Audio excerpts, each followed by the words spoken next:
All right, hello everyone. Welcome to part 3 of our tour of Windsor's historic Lakeview Cemetery. Again, my name is Catherine Mercer. I'm the Museum Education Coordinator for the Town of Windsor Museums. We started off with two families that decided to come here to Windsor and ended up changing and shaping the trajectory of our town. And here we have a very interesting person indeed, and his name is George Osterhout. Now, if we look at George Osterhout's headstone here, you'll notice something that's actually pretty significant to his life story. He has all this foliage carved here up at the top, so note the foliage.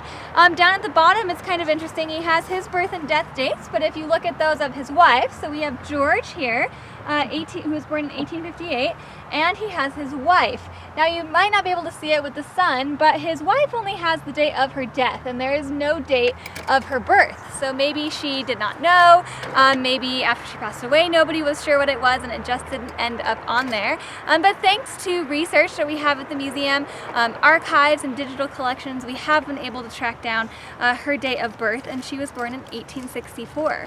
So who in the world are the Osterhouts, and how did they help shape our community here in Windsor?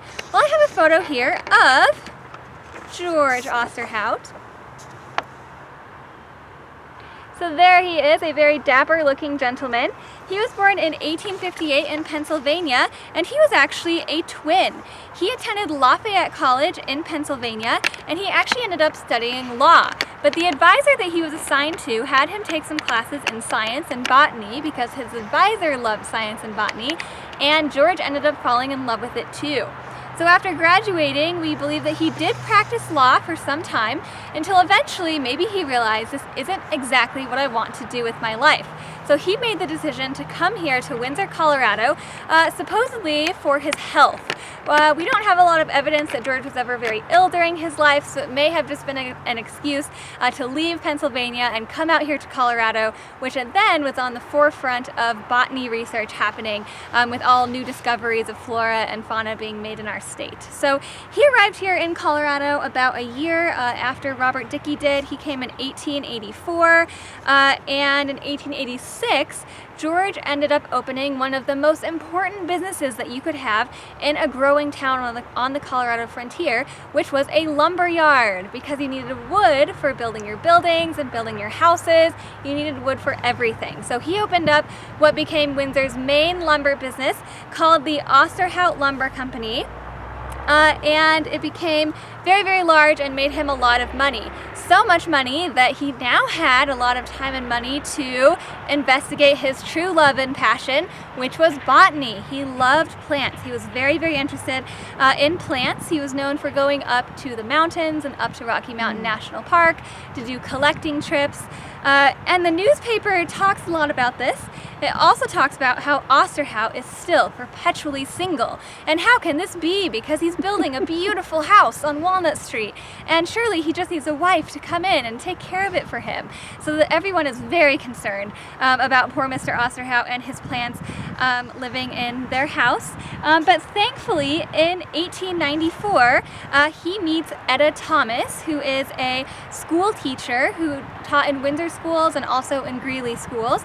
And I went back through Ancestry.com and was able to track down her birth date, which was in 1864, because I found her original marriage license to Mr. Osterhout, which stated that she was 30 years old when she got married in 1894. So Osterhout was 36 and she was 30, and they ended up having no children. But they did end up having over 25,000 specimens in their home, thanks to Mr. Osterhout. So I think Mrs. Osterhout must have really loved George to put up with all of that botanical collecting and specimens taking over their house, which was later located at 700 Main Street here in Windsor.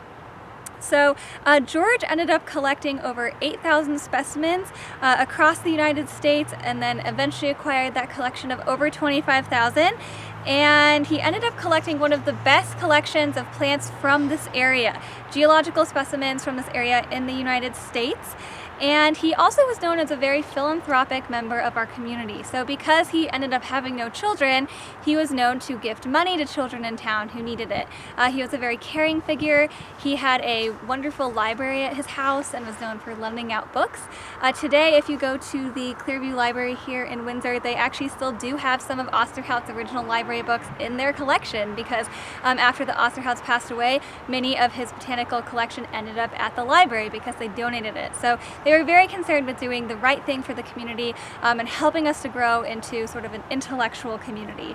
And Osterhout, as I mentioned, did a lot of collecting trips across the United States and especially here in Colorado.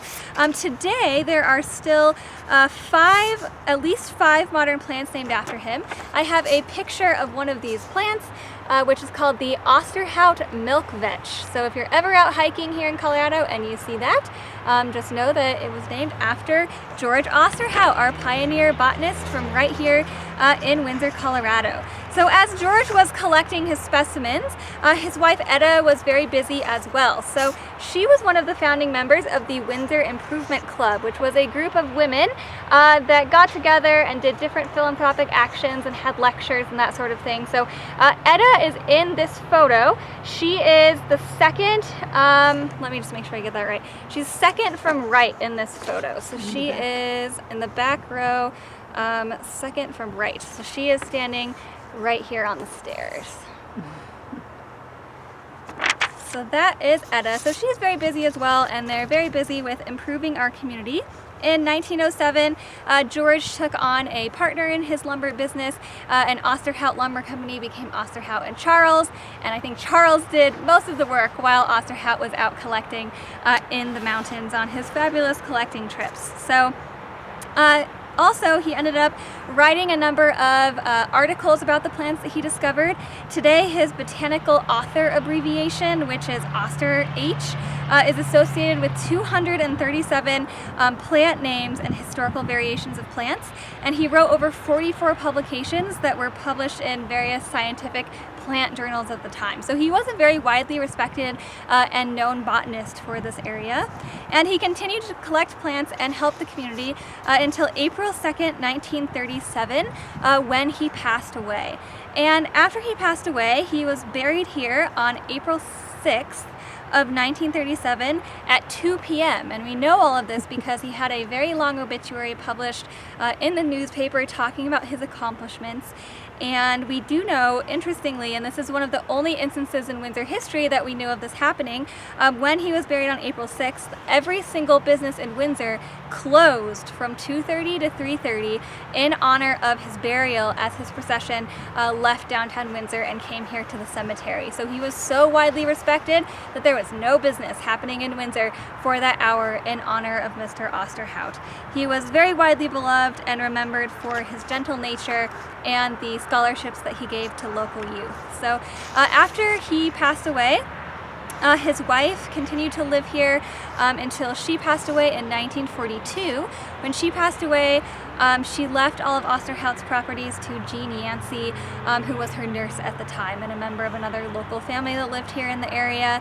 When Osterhout passed away, his estate was valued at $130,000, which adjusted for today's funds, over $2 million. So he did really, really well with his lumber business, and that gave him the freedom that he needed to pursue his true interests, which ended up shaping a lot of our knowledge that still continues to this day with botanical specimens in Colorado, especially up in high altitudes at places like Rocky Mountain National Park. And today, parts of his herbarium or his collection are still at the University of Wyoming, where they're used for teaching and research to this very day. So he truly was a remarkable person who helped to form Windsor's early intellectual community.